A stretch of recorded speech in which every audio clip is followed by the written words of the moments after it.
Hello friends, so welcome to this new video. So आज की इस वीडियो में हम डिस्कस करने वाले हैं पब्लिक एडमिनिस्ट्रेशन। आपको मैंने पिछले वीडियो में जो है एक वीडियो बनाया था सोर्सेज के लिए कि जिन भी बच्चों को कन्फ्यूज़न होगी कि फोर्थ सेमेस्टर में वो क्या चीज़ रेफ़र करें, किस सब्जेक्ट के लिए कौन सी बुक रेफ़र करनी है, मैंने उस पर पूरा वीडियो बनाया था। आई होप आप सभी ने वो वीडियो देखा है। अगर आपने वो वीडियो नहीं देखा है तो you can go that video and उस वीडियो को देखो, और उस वीडियो को देखने के बाद फिर हम स्टार्ट कर रहे हैं आज पब्लिक एडमिनिस्ट्रेशन। ठीक है, तो मैंने उसमें आपको बताया था कि पब्लिक एडमिनिस्ट्रेशन के लिए बुक है नहीं है, एक है बुक जो लक्ष्मीकांत की बुक है, but it is a very heavy book, बहुत ही लेंदी है। तो इससे अच्छा कि आप जो है नोट्स बना लो और नोट्स से पढ़ लो। ठीक है, तो चलिए बिना टाइम को वेस्ट किए स्टार्ट करते हैं पब्लिक एडमिनिस्ट्रेशन। तो पब्लिक एडमिनिस्ट्रेशन में आपका यहाँ पे 3 चीज़ें आ रही हैं। ठीक है, पब्लिक एडमिनिस्ट्रेशन आपका 1.1 वाला टॉपिक है। ठीक है, इसमें आपके 3 चीज़ें हैं। आपको फर्स्ट टॉपिक में 3 चीज़ें बोला हुआ है। एक तो आपको पब्लिक एडमिनिस्ट्रेशन का मीनिंग भी करना है, दूसरा नेचर भी करना है, और तीसरा आपको स्कोप भी करना है। ठीक है, तो ये आपको बोला हुआ है यहाँ पर, तो आप करेंगे आज हम। तो सबसे पहले हम पढ़ेंगे कि पब्लिक एडमिनिस्ट्रेशन क्या होता है। ठीक है, पब्लिक एडमिनिस्ट्रेशन क्या होता है। जो वर्ड पब्लिक एडमिनिस्ट्रेशन है ना, अगर आप देखोगे तो ये 2 वर्ड्स हैं। ठीक है, एक तो पब्लिक, दूसरा एडमिनिस्ट्रेशन। ठीक है, तो 1 मिनट यहाँ पे मार्कर थोड़ा सा। ठीक है, तो पब्लिक एडमिनिस्ट्रेशन जो है आपका 2 वर्ड से मिला के बना है, एक पब्लिक और दूसरा एडमिनिस्ट्रेशन। ठीक है, तो 2 वर्ड से ये मिलाकर बना हुआ है। उसके बाद अब हर एक स्पेयर है जो पब्लिक लाइफ का। ठीक है, in every sphere of social, economic and political life वहाँ पे एक एडमिनिस्ट्रेशन होता है। यो क्या करता है कि कैसे हमें कुछ डिफरेंट चीज़ों की कैसे प्रॉपर फंक्शनिंग करनी है। ठीक है, कोई भी इंस्टीट्यूशन है, कोई भी ऑर्गेनाइजेशन है, उनमें एक प्लानिंग होती है कि हम ऐसे ऐसे इसकी फंक्शनिंग करेंगे, और वो प्लानिंग करता कौन है, वो करता है एडमिनिस्ट्रेशन। तो यहाँ पे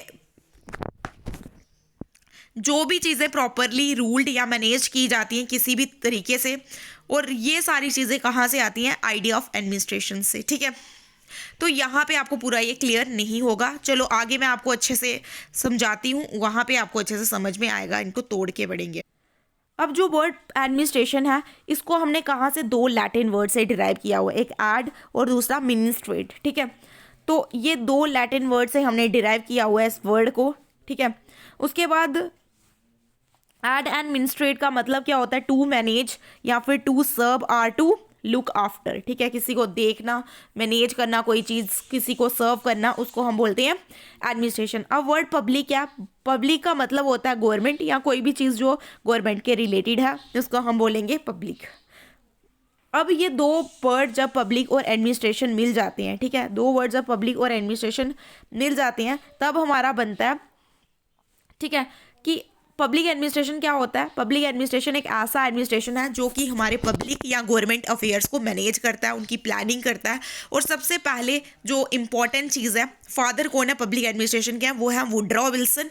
वुडरॉ विल्सन ने एक बुक लिखी थी जिसका नाम है स्टडी ऑफ एडमिनिस्ट्रेशन 1887 में। ठीक है, और विल्सन ने अपनी एक बहुत अच्छी डेफिनेशन दिया पब्लिक एडमिनिस्ट्रेशन में, और आप इसको रट लो क्योंकि ये डेफिनेशन आपको भूलने वाली नहीं है। क्या डेफिनेशन है कि पब्लिक एडमिनिस्ट्रेशन एक डिटेल्ड और सिस्टमैटिक एग्जीक्यूशन है लॉ का। ठीक है, जब भी हमें कोई लॉ को एग्जीक्यूट करना है तो पब्लिक एडमिनिस्ट्रेशन के थ्रू हम बहुत ही आसानी से जो है लॉ को एग्जीक्यूट कर सकते हैं। ठीक है, उसके बाद चलते हैं 2 और डेफिनेशंस करवाती हूँ मैं। उसके बाद आता है एल.डी. वाइट। एल.डी. वाइट के अकॉर्डिंग क्या है कि पब्लिक एडमिनिस्ट्रेशन एक डायरेक्शन है, कोऑर्डिनेशन है, कंट्रोल है। ये बहुत से पर्सन्स को कंट्रोल करता है ताकि हम कोई एक सर्टन जो भी हमारा पर्पस है उसको अचीव कर पाएँ। ठीक है, और पर्पस क्या होता है कि जिससे हम एक जर्नल मैनेजमेंट कर पाएँ या फिर एक सोसाइटी के लिए, वेलफेयर के लिए काम कर पाएँ, ये बोला एल.डी. वाइट ने।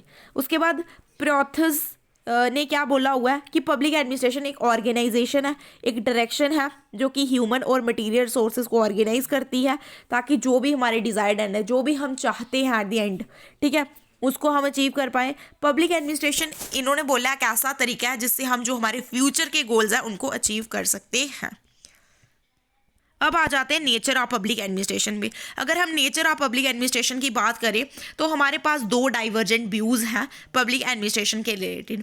पहले को हम बोलते हैं इंटेग्रल व्यू, दूसरे को हम बोलते हैं मैनेजरियल व्यू। मैं दिखा देती हूँ, यहाँ पे लिखा है मैनेजरियल व्यू और ये इंटेग्रल व्यू है। दो ही पॉइंट्स पढ़ेंगे आप इसमें। अब इंटेग्रल व्यू क्या होता है? इंटेग्रल व्यू में पब्लिक एडमिनिस्ट्रेशन में वो एक्टिविटीज़ आएंगी इंटेग्रल व्यू में जो कि क्लैरिकल से लेके मैनेजरिकल एक्टिविटी तक आती हैं। मतलब क्लैरिकल से स्टार्ट होंगी और मैनेजरिकल मतलब एक बहुत ही लोअर लेवल से स्टार्ट होंगी और बहुत ही हाई लेवल तक जाएंगी। जैसे आप नीचे पढ़ सकते हो, बहुत ही सिंपल तरीके से लिखा है। देखो, इन सिंपल वे हम बोल सकते हैं कि वो वर्क जो कि गवर्नमेंट ऑफिशियल से पीएन तक किया जाता है। पीएन कौन होता है? चपरासी। चपरासी से लेके जो भी गवर्नमेंट ऑफिशियल तक जितना भी काम होता है उसको हम बोलते हैं इंटेग्रल व्यू। ठीक है, जो भी काम किया जाता है गवर्नमेंट ऑफिशियल्स के द्वारा पीएन से लेके एग्जीक्यूटिव ऑफिसर तक, वो क्या है? पार्ट है पब्लिक एडमिनिस्ट्रेशन का। इंटेग्रल व्यू ये बोलता है। और इंटेग्रल व्यू के मेन सपोर्टर हैं एल.डी. वाइट और वुड्रा विल्सन, मार्शल ई. डाइमॉक, ये मेन सपोर्टर है इस व्यू के। ठीक है, मैनेजरियल व्यू में आपका जो है सिर्फ जो है मैनेजरिकल एक्टिविटीज़ आती हैं। इसका मतलब जो एडमिनिस्ट्रेशन है यहाँ पे उन्हीं लोगों का वर्क आता है जो मैनेजरियल फंक्शन परफॉर्म करते हैं, जो हाई पोस्ट में। ठीक है, यहाँ पे पूरे वर्कर्स का काम काउंट नहीं होता है। ठीक है, यहाँ पे जो क्लैरिकल, मैनुअल और टेक्निकल डिपार्टमेंट्स है वो एक्सक्लूड होते हैं, वो इंटेग्रल में आ जाते हैं। यहाँ पे खाली मैनेजरिकल, जिसका नाम ही मैनेजरिकल है तो उससे आप अंडरस्टैंड कर सकते हो। उसके बाद इसके मेन सपोर्टर हैं लूथर गलिक, हेनरी फायोल, हर्बर्ट साइमन, ये मेन सपोर्टर्स हैं मैनेजरिकल व्यू के। स्कोप क्या है पब्लिक एडमिनिस्ट्रेशन का? स्कोप की बात करेंगे तो जो हमारे लूथर गलिक है उन्होंने स्कोप में अपने जो है दिया है, पब्लिक एडमिनिस्ट्रेशन पे अपना स्कोप दिया है। इन्होंने बहुत से राइटर्स ने जो है पब्लिक एडमिनिस्ट्रेशन का स्कोप डिस्क्राइब किया बहुत सी टर्म्स में। ठीक है, और यहाँ पे मोस्ट इंपॉर्टेंट जो टर्म है ना आपकी, ये आपने इस पूरे जब भी आपने इसको पढ़ना है, that is post curve view. ठीक है, और ये किसने दिया? गुल्लिक ने। तो इसको आराम से और ध्यान से पढ़ लो, पोस्ट कार्व आपके लिए इंपॉर्टेंट रहने वाला है। ठीक है, तो पब्लिक एडमिनिस्ट्रेशन पढ़ना है तो पोस्ट कार्व को याद रखना, और गुल्लिक ने दिया हुआ है। ठीक है, उसके बाद चलते हैं नीचे की तरफ। अब पोस्ट कार्व की फुल फॉर्म क्या है? ठीक है, पोस्ट कार्व की फुल फॉर्म है पी, मतलब ऐसे है POST, और O छोटा आएगा, फिर R और V आएगा। जो O ये छोटा डाला है ना मैंने बीच में, ये वाला, इससे कुछ नहीं बनेगा। ठीक है, ये खाली हमने याद करने के लिए रखा हुआ है। अब P से बनता है हमारा प्लानिंग, O से बनता है ऑर्गेनाइजिंग, S से बनता है स्टाफिंग, डायरेक्टिंग, कोऑर्डिनेटिंग, रिपोर्टिंग और बजटिंग। और यही मेन स्कोप है पब्लिक एडमिनिस्ट्रेशन का।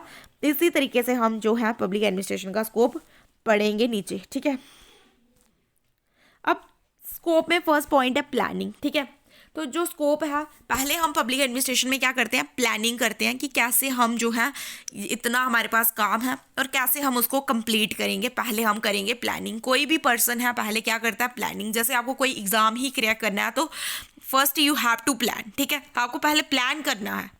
Second important thing, organisation. कैसे कैसे आप चीज़ें करने वाले हो।